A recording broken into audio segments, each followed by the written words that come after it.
Welcome back. আজকে আমি class 10-এর পরিমিতি suggestion নিয়ে চলে এসেছি। পরিমিতি নিয়ে সবারই ভয় থাকে, কোন অঙ্কগুলো করব, কোনগুলো বাদ দেবো, কোন চ্যাপ্টারকে আমি ভালো করে দেখব, সেগুলো আজকে আমি আলোচনা করব।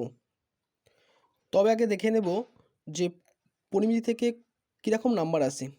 পরিমিতি থেকে এমসিকিউ আসে 1 নাম্বার, শূন্যস্থান থাকে একটা 1 নাম্বার, সত্যমিথ্যা থাকে একটা, আর 2 নাম্বারের দুটো থাকে, 2 দুগুণে 4, আর 4 নাম্বারের থাকে হচ্ছে দুটো, 4 দুগুণে 8, টোটাল 15 মার্কস। 15 মার্কস হচ্ছে আমার পরিমিতি থেকে আসবে। 90 নাম্বারের মধ্যে 15 নাম্বার হচ্ছে পরিমিতি থেকে আসবে। তোমাদের ক্লাস 10-এ এই 5টি অধ্যায় রয়েছে। প্রথম হচ্ছে আয়তঘন, লম্ববৃত্তাকার চোঙ, গোলক, লম্ববৃত্তাকার শঙ্কু এবং বিভিন্ন ঘনবস্তু সংক্রান্ত সমস্যা। এই 5টি অধ্যায় রয়েছে। 5টি অধ্যায়ের মধ্যে প্রতিটা অধ্যায় থেকে আমি ইম্পর্টেন্ট বলে দেবো এবং ভিডিও শেষে আমি এই অধ্যায়ের মধ্যে কোন অধ্যায়টা বেশি ইম্পর্টেন্ট সেটা বলে দেবো। তার আগে তোমরা আমার চ্যানেলটাকে সাবস্ক্রাইব করো এবং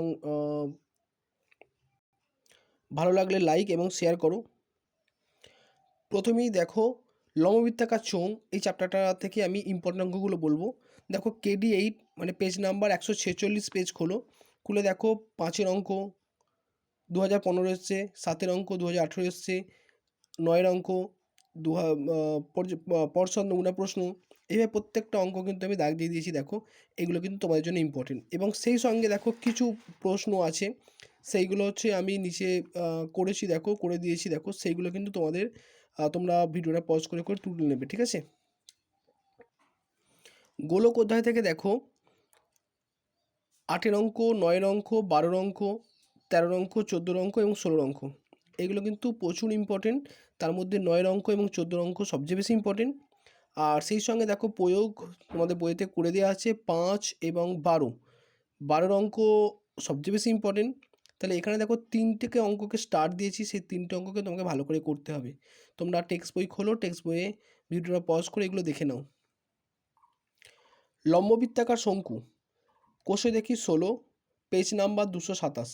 এই পাতা থেকে দেখো, এই পাতাটা খোলো, এই পাতা থেকে দেখো 3-এর অঙ্ক, 6-এর অঙ্ক, 7-এর অঙ্ক, 9-এর অঙ্ক, 10-এর অঙ্ক, 11, 12, 14, এইগুলো আমি এখান থেকে ইম্পর্টেন্ট রেখেছি। তার মধ্যে দেখো যেগুলো বেশি ইম্পর্টেন্ট সেগুলোকে আমি লাল কালিতে স্টার দিয়েছি এবং কোন সালে এসছে সেগুলোকে আমি পাশে রেখেছি।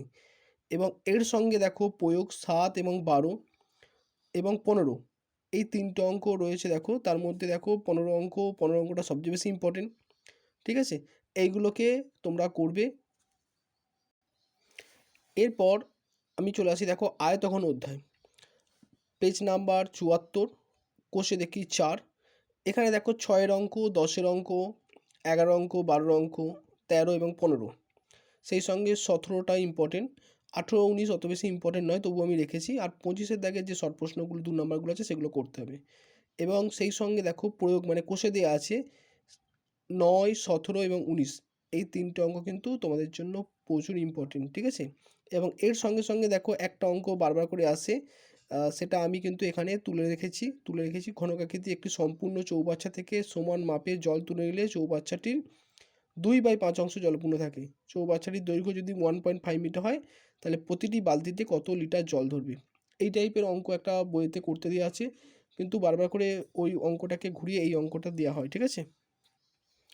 বিভিন্ন ঘনবস্তু সংক্রান্ত বাস্তব সমস্যা, এখান থেকে আমি কিছু অঙ্ক রেখেছি। পেজ নাম্বার 265, কোষে দেখি 19। এ দেখো 2-এর অঙ্ক, 5-এর অঙ্ক, 7-এর অঙ্ক, 11 অঙ্ক, 13, 15, 18, এই অঙ্কগুলো যেগুলো দেওয়া আছে দেখো তার মধ্যে যেগুলো বেশি ইম্পর্টেন্ট সেগুলো লাল কালিতে স্টার দিয়েছি।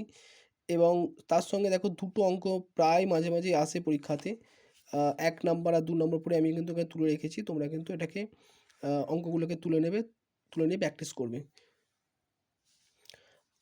এবার বলি এই 5টা অধ্যায়ের মধ্যে কোন অধ্যায়কে বেশি গুরুত্ব দেবে এবং কোনটাকে একটু কম গুরুত্ব দেবে। দেখো প্রথমে দেখি আয়তঘন। আয়তঘন থেকে এবারে আসার চান্স প্রচুর। আয়তঘন কিন্তু আমি এতগুলো স্টার দিলাম, এটা হচ্ছে ভেরি ভেরি ইম্পর্টেন্ট। এটা 100% আসার চান্স বেশি, 100% আসার চান্স আয়তঘন থেকে। এবং একদম 5 নম্বর চ্যাপ্টার বিভিন্ন ঘনবস্তু সংক্রান্ত সমস্যা, এই চ্যাপ্টার থেকেও কিন্তু এবারে অঙ্ক আসবে। এই দুটো চ্যাপ্টার কিন্তু তোমাদের কিন্তু ভালো করে গুরুত্ব দিয়ে প্র্যাকটিস করতে হবে, একটা অঙ্ককে বাদ দেওয়া যাবে না। এবং সেই সঙ্গে তোমরা লববৃত্তাকার চোঙ এই অধ্যায়টাকে করতে পারো। এই 3টে অধ্যায় করলে আশা করি 3টে থেকে 3টে অঙ্ক আসবে। এগুলো বললাম 4 নাম্বারের জন্য।